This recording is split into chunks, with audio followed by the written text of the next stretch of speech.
ये हैदराबाद से आया है। हाँ, मैं हैदराबाद से आया हूँ, कोई चांद से नहीं आया हूँ। और जब आ गया हूँ तो कोई माइका लाल मुझे बिहार से नहीं बाहर निकाल सकता।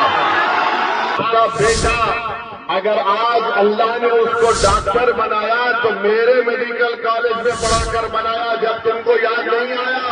अच्छा, वो उनके 2019 में उनका बेटा जेडीयू से टिकट लड़कर नहीं इलेक्शन लड़ा था, मोदी का फोटो लगाकर। और अफसोस की बात की है कि इल्जाम लगाने वाले हमारे ही भाई हैं। एक साहब है राजद के, अल्पसंख्यक समाज के कोई नेता उनको बना दिया गया। वो बार बार इतनी मोहब्बत मुझसे करके, नहीं मालूम घर में किसी और से शायद उनको मोहब्बत नहीं मिल रही, हमसे मोहब्बत कर रहे हैं। और बोलते हैं कि वो हैदराबाद से आया है।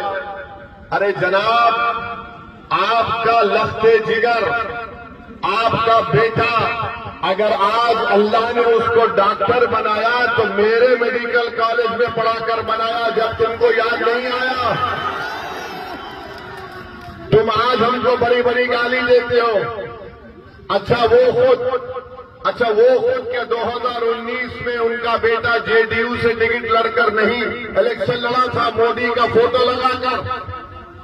जब तुमको सेकुलरिज्म याद नहीं आया, अरे तुम अपनी औलाद के लिए सब कुछ कुर्बान कर दोगे।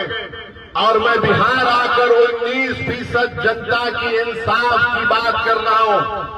मैं बिहार को अपने बेटे के लिए नहीं आया हूं। मैं बिहार को इसलिए नहीं आया हूं कि हैदराबाद से किसी को लाकर यहां पर इलेक्शन लड़ा दूं।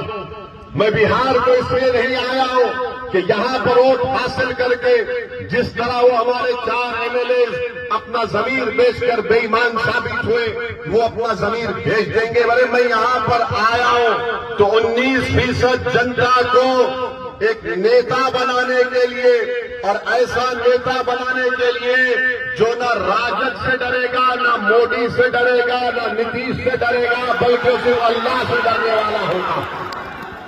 और तुम्हारा मामला ये है कि जब हम नेता की बात करते, सियासी क़ियादत की बात करते, तो तुमको लगता है ना हमारा नेता तो खुला है। अरे तुम्हारा नेता तो लफ्ज़ मुसलमान बोलने को तैयार नहीं है।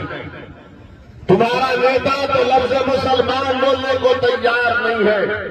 ये कब तक ड्रामाबाजी चलेगी बताइए? ड्रामा कब तक चलेगा?